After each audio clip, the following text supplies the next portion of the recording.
Mayiliddy commando பங்களா முன் 13வது வாரமாக தொடரும் போராட்டம்.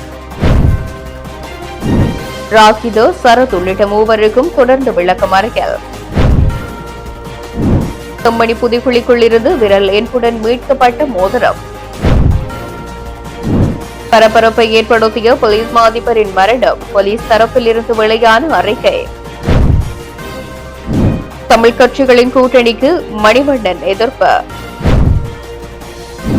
உயர்த்த ஞாயிறு தாக்குதல். ரகசிய குழுவில் முன்னாள் போலீஸ் மாதிபர் CD விக்ரமரத்ன. திடுக்கிடும் பல தகவல்கள் கசிவு. திசை காட்டி அரசை வீட்டுக்கு அனுப்பும் காலம் கனிந்துவிட்டது. சஜித் பகிரங்கம். யோஷித்தவுக்கு எதிராக 5 கடற்படை அதிகாரிகள் உட்பட 103 சாட்சிகள். தமிழர்களின் பிரச்சினைக்காக கூட்டமைக்கின்றோம் என்பதில் ஏதோ ஒரு சூழ்ச்சி இருக்கிறது. அருண் தந்தை மா சக்திவேல். நான் சண்டிகன் அல்ல, சாமானியன். இது அனுர அரசாங்கம். இங்கு மோசடிகளுக்கு இடமில்லை. அமைச்சர் சந்திரசேகர்.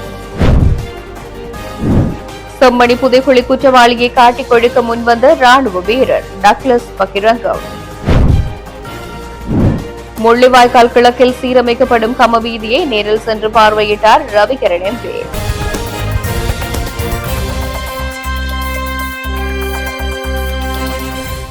வலிவடக்கு பகுதிகளில் உயர் பாதுகாப்பு வலயமாக உள்ள தமது காணிகளை விடுவிக்க கோரி காணி உரிமையாளர்கள் ராணுவத்தினரின் கொமாண்டோ பங்களா முன்பாக இன்றைய தினம் வெள்ளிக்கிழமை 13வது வாரமாக போராட்டத்தினை முன்னெடுத்தனர். வலிவடக்கில் 256, 248, 251 மற்றும் 255 ஆகிய கிராம சேவையாளர் பிரிவைச் சேர்ந்த மக்கள் கடந்த 1990ஆம் ஆண்டு ஜூன் மாத கால பகுதியில் அவர்களது சொந்த இடங்களில் இருந்து வெளியேற்றப்பட்ட பின்னர் அப்பகுதி உயர் பாதுகாப்பு வலயமாக காணப்படுகின்றது. யுத்தம் முடிவடைந்து 17 வருடங்கள் கடந்த நிலையிலும் அப்பகுதிகளில் இருந்து பாதுகாப்பு தரப்பினர் வெளியேறாத நிலையில் அவை உயர் பாதுகாப்பு வலயமாகவே காணப்படுகின்றது.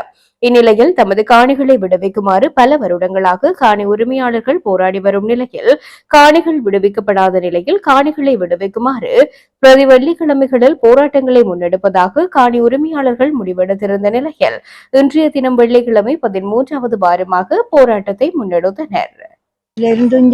தேசம் நடந்து வந்துதான் என்னுடைய காணிக்கா வாரன்.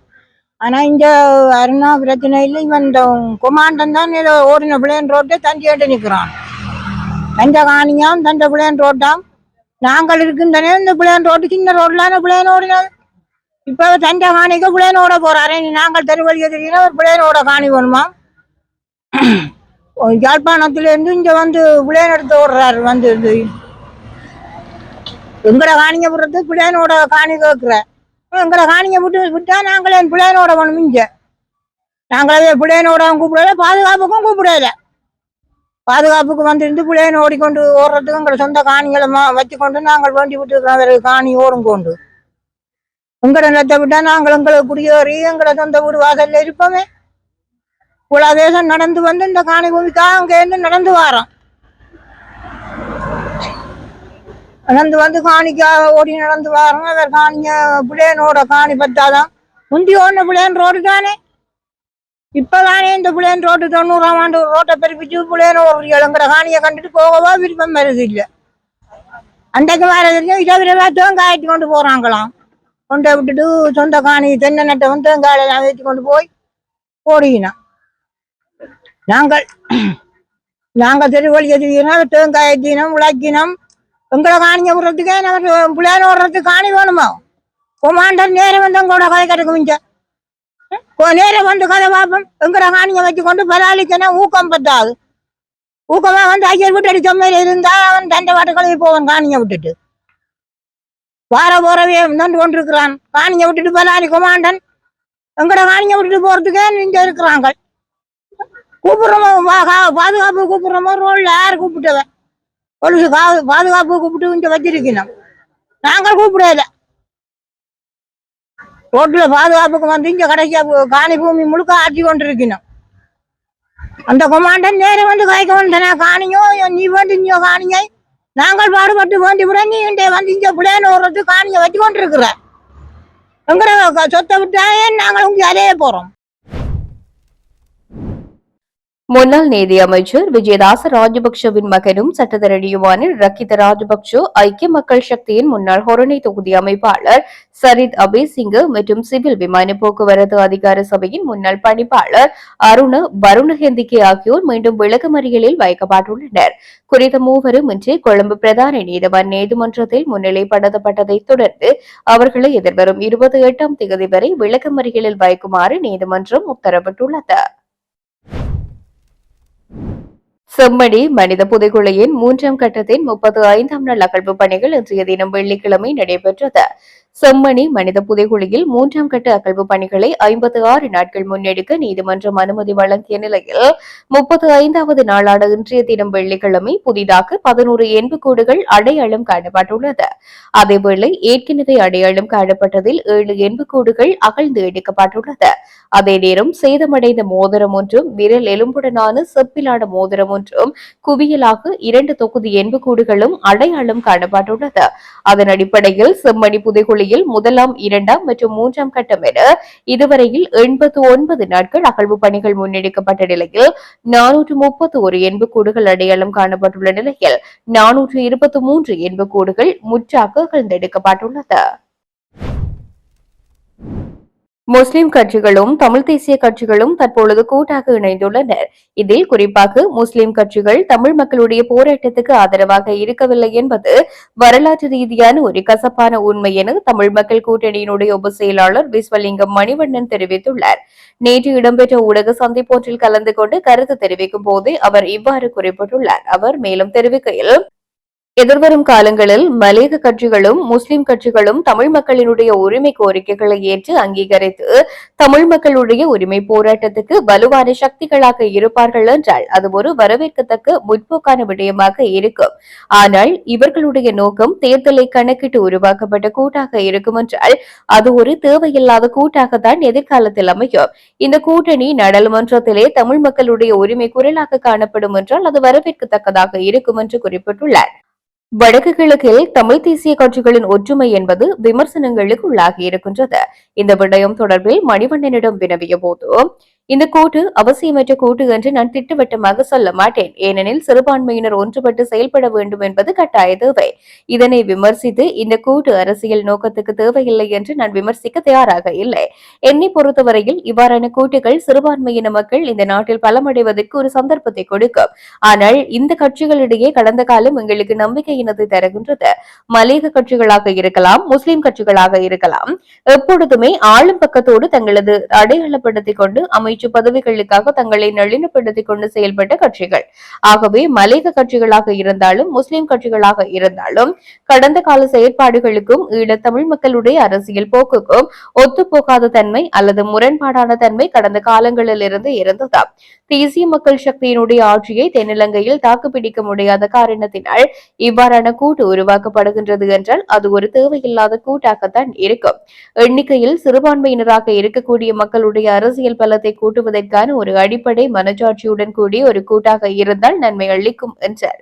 உள்ளூராட்சி மன்றங்களின் தவிசாளர் மற்றும் உபதவிசாளர் ஆகியோர் பதவி நீக்கப்பட்ட விடயங்கள் தொடர்பில் சட்டத்தரணி என்ற வகையிலும் அரசியல்வாதி என்ற வகையிலும் அதனை நீங்கள் எப்படி பார்க்கின்றீர்கள் என்று ஊடகவியலாளர்கள் வினவிய போதும், குறிப்பாக கிஷோரினுடைய விவகாரத்திலே எல்லை தாண்டி தனது அதிகாரத்தை துஷ்பிரயோகம் செய்திருக்கின்றாரோ என்று சிந்திக்க தோன்றுகிறது. ஏனெனில் ஆளுநருடைய கருத்தை விமர்சிப்பதற்கு உள்ளூராட்சி மன்ற உறுப்பினருக்கு உரிமை இல்லை என்றால் வேறு எவருக்கு விமர்சிக்க முடியும் என்பது என்னுடைய கருத்தாக இருக்கின்றது. ஆகவே ஆளுநருடைய தலையீடு என்பது சர்வாதிகாரியாக சித்தரிக்கின்ற போக்காகத்தான் பார்க்க முடியும். இதற்கு கடிவாளங்கள் இடப்பட வேண்டும். ஆனால் ஒரு விடயத்தில் நான் தெளிவாக இருக்கின்றேன். ஆளுநருடைய அதிகாரம் என்பது உள்ளூராட்சி மன்றங்களுடைய ஆங்கிலத்தில் மிஸ்மேனேஜ்மெண்ட் என்று சொல்லக்கூடிய பிறல் முகாமைத்துவத்தை கட்டுப்படுத்துவதற்கான அதிகாரமாகவே இருக்கின்றது. அந்த வகையில் பிரயோகிக்கப்பட வேண்டுமே ஒழிய உள்ளூராட்சி மன்றங்களினுடைய சுயாதீனத்தில் அல்லது உள்ளூராட்சி மன்றத்தினுடைய உறுப்பினர் ஒருவருடைய கருத்து சுதந்திரத்தில் தலையீடு செய்கின்ற அளவுக்கு ஆளுநருக்கு அதிகாரம் இல்லை என்பது என்னுடைய கருத்தாக உள்ளது என்றும் பதிலளித்துள்ளார்.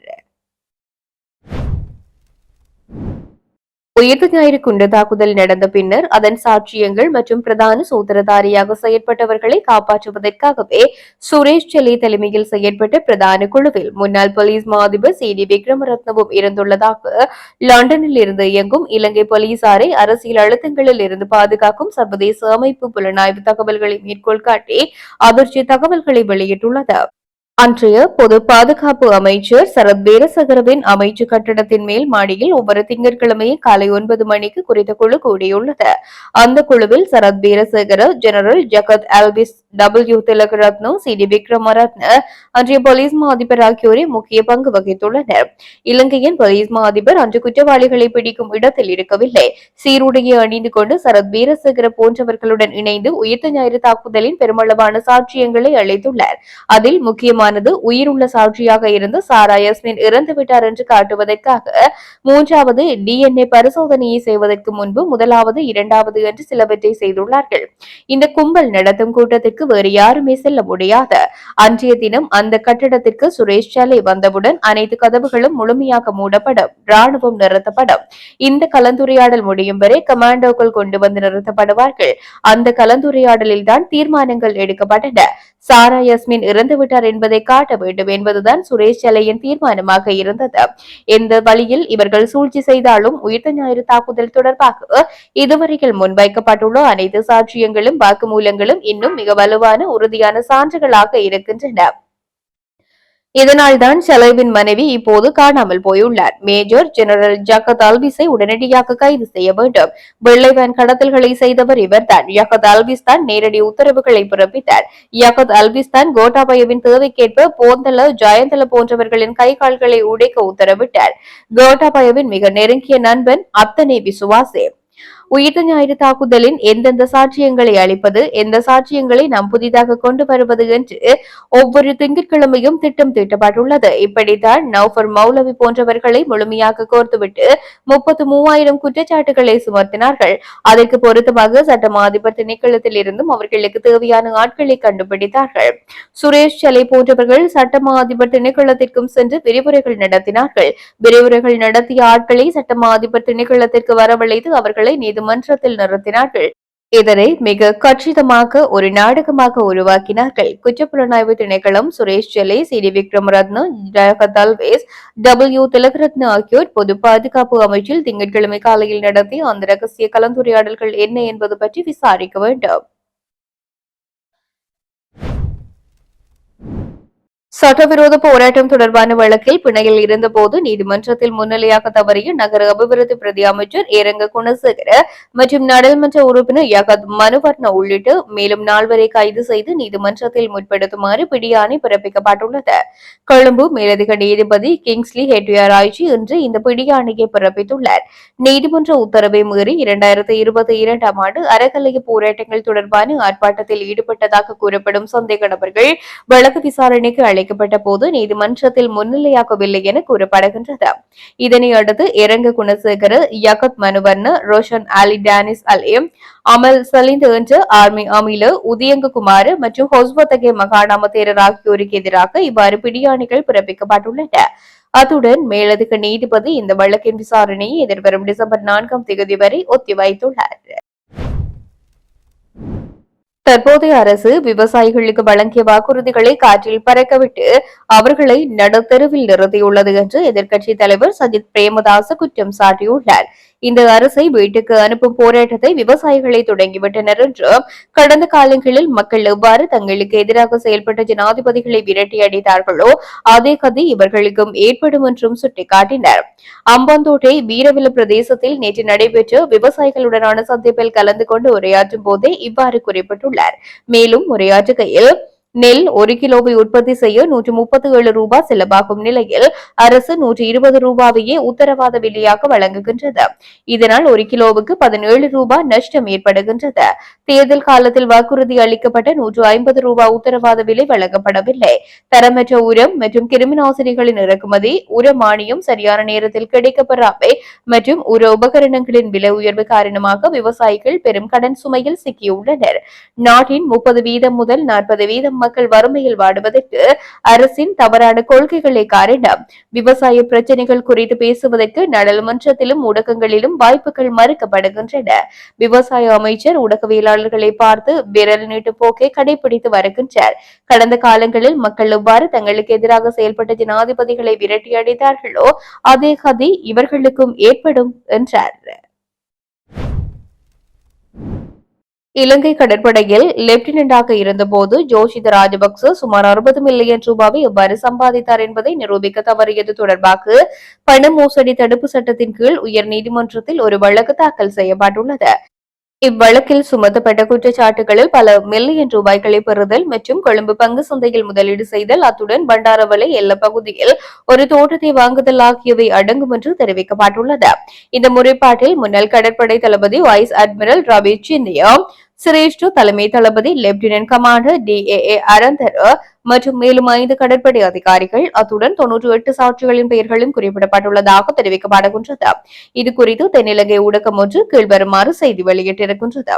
முன்னாள் ஜனாதிபதி மஹிந்த ராஜபக்சவின் மகனும் முன்னாள் கடற்படை லெப்டினன்டுமான ஜோஷித கனிஷ்க ராஜபக்ச மற்றும் அவரது பாட்டியான 98 வயதான டெய்சி ஃபாரஸ்ட் ஆகியோருக்கு எதிராக ரூபாய் 59.6 மில்லியன் நிலையான வைப்பு தொகை எவ்வாறு ஈட்டப்பட்டது என்பதை வெளியிட தவறிய குற்றச்சாட்டின் பேரில் பண மோசடி தடுப்பு சட்டத்தின் கீழ் தாக்கல் செய்யப்பட்ட மற்றொரு வழக்கில் குற்றப்பத்திரிகையை திருத்தி நிலைத்திருத்தப் போவதாக அரசு தரப்பு நேற்று நீதிமன்றத்தில் தெரிவித்தது. கொழும்பு மேல் நீதிமன்ற நீதிபதி ரஸ்மிகா முன்னிலையில் இவ்வழக்கு விசாரணைக்கு எடுத்துக் கொள்ளப்பட்ட போது பிணையில் வெளிவந்துள்ள பிரதிவாதிகள் நீதிமன்றத்தில் முன்னிலையாகியுள்ளனர். நீதிமன்றத்தில் கருத்துக்களை முன்வைத்து அரசு சட்ட ஆலோசகர் ஓஸ்வால்டு ஜெயசிங்க பெரேரா பிரதிவாதியால் மேன்முறையீட்டு நீதிமன்றத்தில் தாக்கல் செய்யப்பட்ட ஒரு வழக்கில் வழங்கப்பட்ட தீர்ப்பை நீதிமன்றத்துக்கு தெரிவித்தார். கொழும்பு மேல் நீதிமன்றத்தில் நிலுவையில் இருந்த மற்றொரு வழக்கில் இருந்து மருத்துவ ஆலோசனையின் பேரில் டெய்சி ஃபாரஸ்ட் விடுவிக்கப்பட்ட பின்னர் ஜோஷித் மீது மட்டும் வழக்கு தொடரும் வகையில் குற்றப்பத்திரிகை திருத்தப்பட்டது. சதி குற்றச்சாட்டுகளின் கீழ் ஒரே பிரதிவாதி மீது மட்டுமே வழக்கு தொடர முடியும் என்று கூறி பிரதிவாதிகள் மேல்முறையீட்டு நீதிமன்றத்தில் ஒரு திருத்தப்பட்ட மனுவை தாக்கல் செய்தனர். எனினும் மேல்முறையீட்டு நீதிமன்றம் அந்த ஆட்சேபனையை நிராகரித்து சதி என்ற குற்றச்சாட்டின் பேரில் பிரதிவாதிகளுக்கு எதிரான வழக்கை தொடர அனுமதித்தது. மேலும் நீதிமன்றம் அரசு தரப்பின் வாதங்களை ஏற்றுக்கொண்டு வழக்கை விசாரணைக்கு முந்தைய கலந்தாய்வுக்கு பரிந்துரைத்தது. சட்டவிரோத செயல் அல்லது செயல்களின் மூலம் கிடைத்த வருமானம் நேரடியாகவோ அல்லது மறைமுகமாகவோ பெறப்பட்டது என்பதை அறிந்தோ அல்லது அறிவதற்கு நியாயமான காரணம் இருந்தோ வங்கிக் கணக்குகளிலும் நிலையான வைப்பு தொகைகளிலும் பணத்தை வைப்பு செய்ததாக குற்றம் சாட்டப்பட்டுள்ளது. தமிழர்களின் பிரச்சினைக்காக கூட்டமைக்கின்றோம் என்று கூட்டு சேர்ந்ததில் ஏதோ ஒரு சூழ்ச்சி இருப்பதாகவே தோன்றுகிறது என சமூக நீதிக்கான செயற்பாட்டாளரும் அரசியல் கைதிகளை விடுதலை செய்வதற்கான தேசிய அமைப்பின் இணைப்பாளருமான அருட்தந்தை மா. சக்திவேல் தெரிவித்துள்ளார். அவரால் இன்று வெள்ளிக்கிழமை வெளியிடப்பட்டுள்ள ஊடக அறிக்கையிலேயே இவ்விடயம் தெரிவிக்கப்பட்டுள்ளது. அந்த அறிக்கையில் மேலும் குறிப்பிடப்பட்டிருப்பதாவது: அண்மையில் வடக்கு, கிழக்கு மற்றும் மலையகம் சார்ந்த 6 கட்சிகளின் கூட்டு உருவாக்கப்பட்டுள்ளது. இதன் நோக்கம் தமிழ் மக்கள் முகம் கொடுக்கும் பிரச்சினைகளுக்கு கூட்டாக குரல் கொடுத்து செயல்படுவதே என கூட்டு கட்சிகளின் தலைவர்கள் கருத்து தெரிவித்தனர். எத்தகைய அரசியல் கொள்கை விளக்கம் இங்கே? அவசரமாக கூட்டு உருவாக்கப்பட்டது ஏன்? இதன் பின்னணியில் உள்ள சதி சக்தி எது? இக்கூற்று அரசியல் மேடை யாரை திருப்திப்படுத்துவதற்காக? கட்சிகள் தங்களுக்கு புதிய மேடைகளை தெரிந்து கொள்ளலாம். ஆனால் அது தமிழர்களின் அரசியலுக்கு எதிரானது எனில் அதற்கு எதிரான மக்களின் தீர்வு நிச்சயம் உண்டு என்பதையும் கூற விரும்புகின்றேன். தமிழர்கள் முகம் கொடுக்கும் அனைத்து பிரச்சினைகளுக்கும் நீங்கள் எந்தெந்த பேரினவாத கட்சிகளோடு சேர்ந்து ஆட்சி அமைத்தீர்களோ, அமைச்சு பொறுப்பை ஏற்று சலுகைகளை முழுமையாக அனுபவித்தீர்களோ அவர்களே காரணம் என்பது உங்களுக்கு நன்றாக தெரியும். சலுகைகளுக்காக சாமரை வீசிய உங்கள் மனச்சாட்சிக்கு தெரியும். இந்நிலையில் தமிழ் மக்களுக்காக புதிய கூட்டு என்பது கேலிக்கூத்து என்பதே மக்கள் அபிப்பிராயம். வடக்கு, கிழக்கு தமிழர் தாயகத்தின் அரசியல் பிரச்சனையிலும் அன்றாட பிரச்சனைகளிலும் தினமும் களத்தில் நின்று மக்களோடு மக்களாக போராடும் கட்சி ஒன்றை தவிர்த்துவிட்டு, அதுவும் உங்களோடு நாடாளுமன்ற எதிர்க்கட்சி வரிசையில் அமர்ந்திருக்கும் கட்சியை புறம் தள்ளி நாங்கள் தமிழர்களின் பிரச்சினைகளுக்காக கூட்டாக குரல் கொடுக்க போகின்றோம் என்பதன் அரசியல் சூழ்ச்சியை மக்கள் அறிவர். தமிழர்கள் முகம் கொடுக்கும் பிரச்சினைகளுக்கு அடிப்படை காரணங்கள் ஒற்றை ஆட்சி அரசியல் யாப்பும் சிங்கள பௌத்த பேரினவாதமும் என்பதை நீங்கள் அறிவீர்கள். நீங்கள் முண்டு கொடுத்துக் கொண்டிருக்கும் பிரதான கட்சி அதற்கு காரணமாக இருக்கும் போது அதனை விமர்சிக்கவோ அதனின்று வெளியேறவும் துணிவற்றிருக்கும் நீங்கள் தமிழ் மக்களின் பிரச்சினைக்கு கூட்டாக செயல்பட போகின்றோம் என்பதை நம்புவதற்கு தமிழ் மக்கள் ஏமாளிகள் அல்ல என்பதையும் கூற விரும்புகின்றோம். அரசியல் பிரச்சினைகளுக்கான தீர்வு யோசனைகளை முன்வைப்பதற்காக தமிழ் சட்டத்தரணிகளும் சிவில் சமூக அமைப்புகளும் நாடாளுமன்ற உறுப்பினர் கஜேந்திரகுமார் தலைமையிலான கட்சியும் கூட்டாக சேர்ந்து கலந்துரையாடல்களை நடத்தி கொண்டிருக்கையில் அவர்களோடு இணைய வேண்டிய நீங்கள் புதிதாக தமிழர்களுக்காக கூட்டு அமைக்கின்றோம் என்பது மறைமுகமாக ஒற்றையாற்றி இருளுக்குள் தமிழர்களின் அரசியலை தள்ளுவதற்கான நரித்தன தந்திர அரசியலாகவே சிந்திக்க வேண்டியுள்ளது. அதற்கான அரசியல் கொள்கை விளக்கும் நடைமுறை சார்ந்த செயல்பாடுகளை புதிய கூட்டு மக்களுக்கு தெளிவுபடுத்த வேண்டும். அது தொடர்பான இணக்கப்பாட்டிலேயே கூட்டு உருவாக்குதல் வேண்டும். அதுவும் வாக்களித்த மக்களின் ஏகோபித்த ஆதரவுடன் நிகழ்தலே சாலச் சிறந்தது. ஆனால் மக்களுக்கு தூரமாக நட்சத்திர ஹோட்டலில் நிகழ்வது மக்களுக்கான கூட்டாக இருக்க முடியாது என்பதே எமது கருத்து நிலைப்பாடு என்றும் அந்த அறிக்கையில் குறிப்பிடப்பட்டுள்ளது. வடக்கு மாகாணத்தில் ஊழல் மற்றும் மோசடிகளில் ஈடுபட்டவர்கள் ஒருபோதும் தப்ப முடியாது என்றும் அவர்களுக்கு எதிராக சட்டம் தன் கடமையை சரியாக செய்யும் என்றும் கடற்தொழில் நீரியல் மற்றும் கடல் வளங்கள் அமைச்சர் ராமலிங்கம் சந்திரசேகர் தெரிவித்துள்ளார். வடக்கு மாகாண மகளிர் விவகார அமைச்சினால் 35 மில்லியன் ரூபாய் நிதி ஒதுக்கீட்டின் கீழ் வடக்கு மாகாணத்தில் பெண் தலைமைத்துவ குடும்பங்கள் மற்றும் பெண் தொழில் முயற்சியாளர்களின் வாழ்வாதாரத்தை மேம்படுத்தும் நோக்கில் செயல்படுத்தப்பட்ட உதவி திட்டங்களின் முதற்கட்ட நிகழ்வு வெள்ளிக்கிழமை அமைச்சின் வளாகத்தில் நடைபெற்றது. அமைச்சின் செயலாளர் நந்தகோபாலனின் ஏற்பாட்டில் நடைபெற்ற இந்த நிகழ்வில் கடற்தொழில் நீரியல் மற்றும் கடல் வளங்கள் அமைச்சரும் யாழ்ப்பாணம் கிளிநொச்சி மாவட்ட ஒருங்கிணைப்பு குழுக்களின் தலைவருமான ராமலிங்கம் சந்திரசேகர் பிரதம அதிதியாக கலந்து கொண்டு பயனாளிகளுக்கு உதவிகளை வழங்கி வைத்தார். முதற்கட்டமாக யாழ்ப்பாணம் மற்றும் கிளிநொச்சி மாவட்டங்களைச் சேர்ந்த 130 பெண் தலைமைத்துவ குடும்பங்களும் பெண் தொழில் முயற்சியாளர்களும் இத்திட்டத்தின் கீழ் பயனடைந்தனர். அவர்களுக்கு தையல் இயந்திரங்கள் மற்றும் ஆடு வளர்ப்புக்கான வாழ்வாதார உதவிகள் வழங்கப்பட்டன. இந்த நிகழ்வில் பாராளுமன்ற உறுப்பினர் ஜெயச்சந்திரமூர்த்தி ரஜீவன், மாவட்ட செயலாளர் பிரதீபன் என்று பலர் கலந்து கொண்டிருந்தனர். இதுகுறித்து அவர்கள் மேலும் தெரிவிக்கையில், ஜனாதிபதி அனுரகுமார திசாநாயக்க இன்று காலை எனக்கு தொலைபேசி மூலம் அழைப்பை ஏற்படுத்தினார். கிளிநொச்சியில் நேற்று நடைபெற்ற மாவட்ட அபிவிருத்தி குழு கூட்டத்தின் போது ஏற்பட்ட சலசலப்பு காரணமாகவே அக்கூட்டம் பாதியிலேயே இடைநிறுத்தப்பட்டது. இச்சம்பவம் சமூக வலைதளங்களில் பரவி பெரும் பேசு பொருளாக மாறியது. குறிப்பாக நாடாளுமன்ற உறுப்பினர் ஒருவரை நான் தாக்க முயன்றதாக வதந்திகள் பரப்பப்பட்டன. ஆனால் நான் யாருடனும் அவ்வாறான ஒரு நபருடனும் சண்டை போடுவதோ அல்லது மோதல்களில் ஈடுபடுவதோ எனது குணமல்ல. நேற்று நடைபெற்ற இந்த சம்பவம் ஜனாதிபதிக்கும் வியப்பை ஏற்படுத்தியிருந்தது. எனினும் அங்கு நடந்த உண்மையான நிலைமைகளை தொலைபேசி வாயிலாக ஜனாதிபதிக்கு தெரியப்படுத்தினேன்.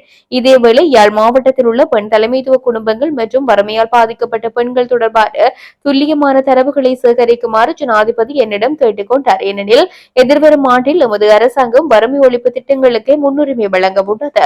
மக்கள் அனைவரும் அரசாங்கத்தின் இந்த சமூக பேரியக்கத்தில் தங்களை இணைத்துக் கொண்டு தங்களது பிரச்சினைகளை தெரிவிக்கலாம். எனது அமைச்சு பதவி என்பது ஒரு குறிப்பிட்ட கட்சிக்கு மட்டும் சொந்தமானது அல்ல. தேசிய மக்கள் சக்தியினருக்கு மட்டுமன்றி எவ்வித பாகுபாடுமின்றி அனைத்து மக்களுக்கும் சேவை செய்வதே எமது பிரதான நோக்கமாகும். அனைவரையும் அரவணைத்துக் கொண்டே எமது பயணம் தொடரும் என்றார். வன்னி மாவட்ட நாடாளுமன்ற உறுப்பினர் துரைராசா ரவிகரன் அவர்களுடைய கோரிக்கையை ஏற்று முல்லைத்தீவு முள்ளிவாய்க்கால் கிழக்கு கமக்காறு அமைப்பிற்குட்பட்டு பிளவழி, கமவழி, புறக்கட்டுவழி, கோயில் துறைவழி உள்ளடங்கலான வயல் நிலங்களுக்கு செல்லும் கம வீதியினை சீரமைக்கும் பணிகள் முன்னெடுக்கப்பட்டுள்ளன. இந்த நிலையில் இவ்வாறு முன்னெடுக்கப்படும் வீதியின் சீரமைப்பு பணிகளை வன்னி மாவட்ட நாடாளுமன்ற உறுப்பினர் துரைராசா ரவிகரன் நேற்று நேரில் சென்று பார்வையிட்டுள்ளார். இது தொடர்பில் மேலும் தெரிய வருகையில், முல்லைத்தீவு முள்ளியவளை கமநல சேவை நிலைய பிரிவில் உள்ள முள்ளிவாய்க்கால் கிழக்கு கமக்காறு அமைப்பிற்குட்பட்ட பகுதிகளில் வயல் நிலங்களுக்கு செல்லும் வீதி சீரின்மையாக காணப்பட்டது.